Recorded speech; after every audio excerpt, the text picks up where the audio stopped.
turma, tudo bem? Então, espero que sim, todo mundo se cuidando, né, em casa, e logo a gente vai estar de volta, certo? Então, na aula de hoje, a gente vai dar continuidade ao conteúdo da aula passada, quando nós falávamos sobre o fim da Primeira República e o início da Era Vargas, certo? Se possível, antes de iniciar a aula, revijam as anotações de vocês. Se acharem melhor, deem novamente uma assistida nos últimos vídeos, tá?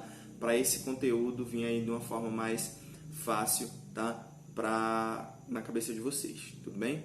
Então, olha só, na aula passada nós paramos na parte da Revolução de 1930, né? Do que ficou conhecido como a Revolução de 1930.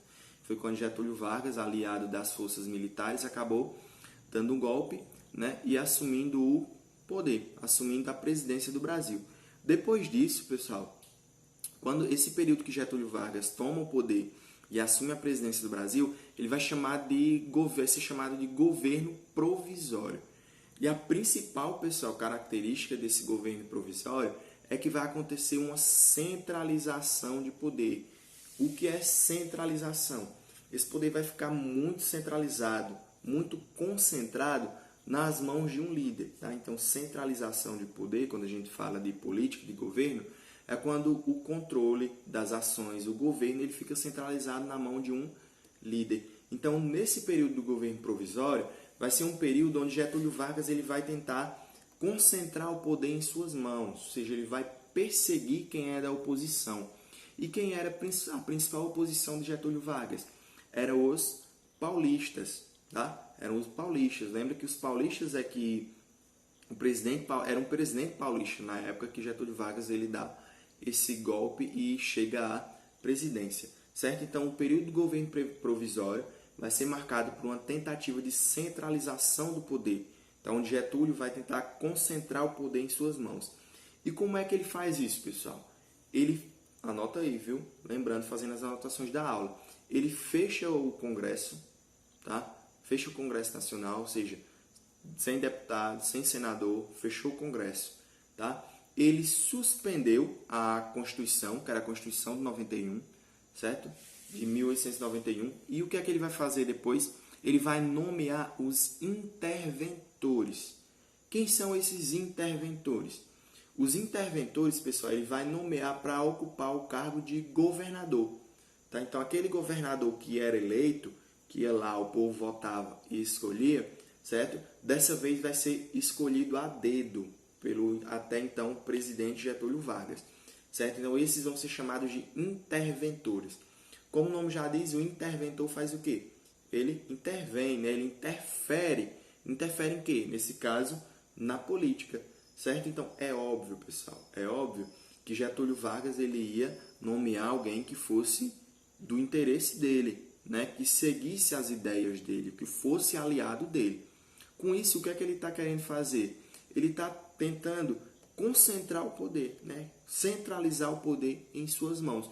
Porque ele nomeando quem era aliado dele, quem seguia as ideias dele, é óbvio que ele vai poder governar da forma que ele bem entender. Porque todo mundo ali foi nomeado por ele e todo mundo ali vai estar de acordo às ideias dele, certo? Então isso aí você já tem que ter em mente. Ó, o governo provisório ele é marcado por uma tentativa de centralização do poder. Tá? As três ações que provam isso foram essas: o fechamento do Congresso, ele suspendeu a Constituição, tá? A Constituição de 1891, e ele nomeou interventores, tá? Para ocupar a posição de governador. Isso exceto de Minas Gerais, tá? Ele só não nomeou interventor em Minas porque era aliado, né? O principal aliado ali do Rio Grande do Sul, né? de Getúlio Vargas, beleza? Então, quem é que desagrada, pessoal? Quem é que não vai gostar dessa política de nomear interventor? É óbvio que vai ser o estado de São Paulo, tá? Que era a principal oposição ao governo de Getúlio Vargas nesse período. Então, os paulistas eles não vão gostar nem um pingo dessa ação de Getúlio Vargas, né? De nomear os interventores, inclusive um interventor para o estado de São Paulo. Porque São Paulo, que era uma oposição, com a nomeação do interventor, agora passava a ser governado por alguém que era aliado de Getúlio Vargas. E as elites de São Paulo eles não queriam isso, porque lembra da República do Café com Leite, né? São Paulo era grande produtora de café, recebia muitos benefícios do governo, né? O café no Brasil era prioridade, né? E São Paulo, a elite paulista, obviamente, queria continuar sendo essa prioridade do governo, coisa que não seria mais porque a classe industrial, né, era quem chegava agora ao poder, né? Ela tinha apoiado Getúlio Vargas. Então, a tendência agora era que a classe industrial no Brasil ela passasse a receber um pouco mais de privilégio, um pouco mais de incentivo. Por isso que os paulistas eles faziam oposição ao governo de Getúlio Vargas. Certo? Então, essa nomeação desses interventores para São Paulo vai gerar uma insatisfação na elite paulista. Tá? E essa insatisfação vai culminar com uma outra revolução, que é a chamada Revolução Constitucionalista de 1932. Ou seja, teve um governo provisório em 1930, quando Getúlio Vargas assume o poder, toma o poder, e em 1932 há uma revolução chamada de Revolução Constitucionalista. E o que era essa revolução? Principalmente foi encabeçada pelas elites paulistas, tá? Pelos paulistas, que eram contra a nomeação desses interventores e a suspensão da Constituição.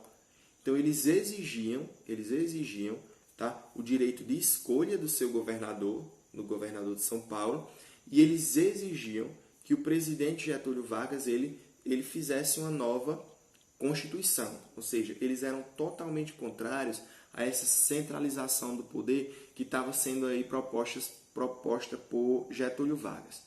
Certo?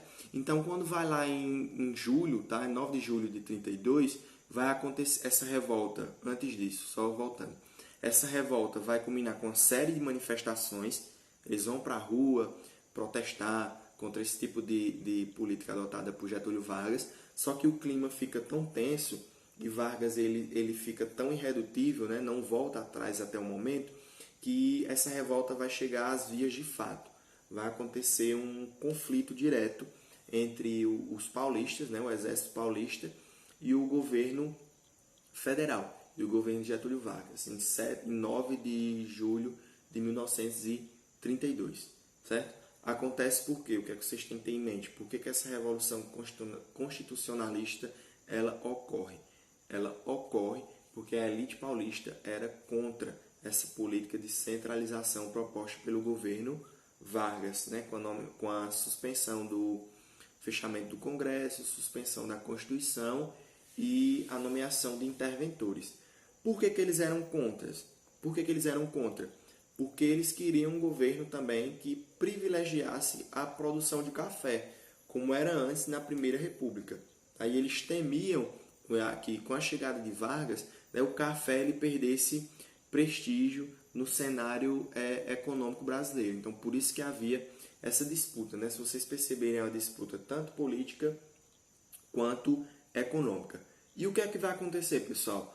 Esse conflito, os paulistas eles perdem, tá? Eles são derrotados no conflito armado, só que Getúlio Vargas, ele percebendo o perigo que seria essa política de centralizar o poder, né, que outros estados poderiam fazer o que São Paulo fez, e se ele continuasse dessa forma, talvez a próxima revolta pudesse ser bem maior. Apesar de ele derrotar os paulistas, ele cede, tá, e vai aí elaborar uma nova Constituição, certo? Justamente para tentar meio que acalmar os ânimos, certo? Conter as possíveis revoltas que viessem a acontecer no cenário nacional. Então ele elabora, né, vai ser elaborada uma nova Constituição, que é a Constituição de 1934, e essa Constituição, pessoal, ela é muito importante porque ela trouxe várias coisas, tá, que ainda hoje são postas em práticas. Por exemplo, foi nessa Constituição que foi garantido o direito ao voto feminino, tá? As mulheres antes de 1934, vocês vão lembrar aí quando nós estudamos a Primeira República, né, na lista de quem era permitido votar. As mulheres elas estavam excluídas, né? Elas eram vistas como de baixo intelecto para participar ou para discutir a política na época. A gente deu exemplo, até em sala de aula, em outros conteúdos, dos casarões, né? Onde tinha a sala de jantar e duas salas, né?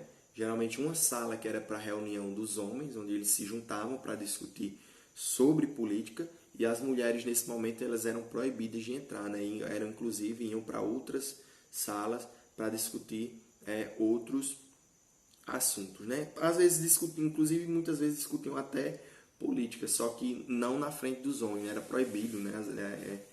As mulheres era renegado esse direito às mulheres de discutir sobre isso. Então a Constituição de 1984 ela vai ser muito importante por isso. Vai ser uma Constituição que vai garantir o voto feminino, tá? Mas até chegar a esse ponto foi um processo lento, pessoal, e um processo de muita luta, né? As mulheres realmente elas começaram a cada vez mais lutar por espaço, né, no cenário nacional, nos locais que antes eram restritos para homens. Cada vez mais, com o passar dos anos, foram surgindo mulheres que encabeçaram movimentos de contestação, né? Contestavam esse costume da época. Por que mulher não pode discutir política? Por que mulher não pode fazer parte ou se candidatar a um cargo político? Foi nesse período que nós tivemos a primeira mulher eleita deputada federal, né? Então, até chegar em 1934, que a mulher ser garantida a mulher o direito de voto, né? Há anos atrás, há décadas atrás, as mulheres elas vinham se manifestando, elas vinham protestando, elas vinham lutando por seu direito. Daí é onde surge o movimento feminista, tá? Então, o feminismo, que é muito falado e muito discutido hoje em dia, e muita gente interpreta errado o que é feminismo, certo? Surgiu nesse período, né? No período de contestação, no período de luta das mulheres, onde as mulheres elas querem igualdade, né? Nem querem permanecer vistas como inferiores, nem querem ser superiores. As mulheres, nesse período, elas lutavam por igualdades, elas lutavam por direito de discutir política, lutaram pelo direito de voto, que foi garantido em 34, lutaram pelo direito de se candidatar, né, de participar de uma forma mais efetiva. E hoje, aos poucos, as mulheres elas vão conquistando seu espaço, né? Hoje a gente sabe que ainda deixa muito a desejar no Brasil, né, e no mundo. Mas tratando de Brasil, a gente sabe que em muitas áreas as mulheres elas acabam recebendo salário inferior aos homens para praticar, né, a mesma profissão. Tá? Muitas vezes ainda hoje existe uma visão muito patriarcal na nossa sociedade, onde o papel da mulher para muita gente é ficar em casa, cuidar dos filhos, né? Cuidar da casa, certo? E a gente sabe que não é só isso, né? Não é só isso. A mulher também pode ter, que não quer cumprir, ficar nesse papel, ela tem um direito de ir em busca do mercado de trabalho, né? De ir em busca de uma outra profissão, de exercer a atividade que bem lhe entender, certo? Então, o movimento feminista que surge nesse período era com essa ideia, era com a ideia de igualdade, com a ideia de que as mulheres elas pudessem ocupar o mesmo espaço na sociedade que era ocupado pelos homens, ter o mesmo prestígio, certo? Outra coisa, pessoal, essa Constituição, tá? Ela vai ser muito importante também para os trabalhadores, porque vai estabelecer uma jornada de 8 horas, ou seja, o trabalhador ele só tem o direito, ele só podia trabalhar no máximo até 8 horas por dia. Lembra quando a gente estudou Revolução Industrial aí no 8º ano, que as jornadas chegavam a 12, 14, né? Algumas chegavam até a 16 horas. Graças à Constituição aí vai ser garantido às 8 horas no máximo, que passar o trabalhador receberia um extra, né? Lembra que os salários eram baixíssimos, aqui graças a essa Constituição vai ser garantido o salário mínimo, né? O trabalhador não pode trabalhar sem receber aquele valor é o mínimo que ele pode receber. Então isso vai impedir que algumas empresas, né, indústrias se aproveitem da necessidade do trabalhador para pagar um valor muito abaixo, certo? E outra coisa importante aí dessa Constituição vai ser a questão da educação, tá? Vai tornar o ensino obrigatório, o ensino primário, né? O ensino ali das séries iniciais, o fundamental, o infantil fundamental e o médio, a educação básica. Porque antes não era obrigatório, porque o que é que acontecia? Geralmente as famílias, elas tinham que, as crianças, né, elas tinham que trabalhar e se inseriam no mercado de trabalho para ajudar os pais, certo? E acabava contribuindo para a acentuação da desigualdade social no Brasil, porque enquanto o filho de quem tinha condição, de quem era rico, estava estudando fora, o filho de quem era mais pobre não tinha acesso à educação por necessidade. Então vai ser uma Constituição que vai trazer mudanças radicais na estrutura do Brasil e que ainda hoje são postas em prática, certo? Então espero que vocês tenham entendido, façam as anotações, registrem suas dúvidas e é isso aí, pessoal. Tchau e bons estudos!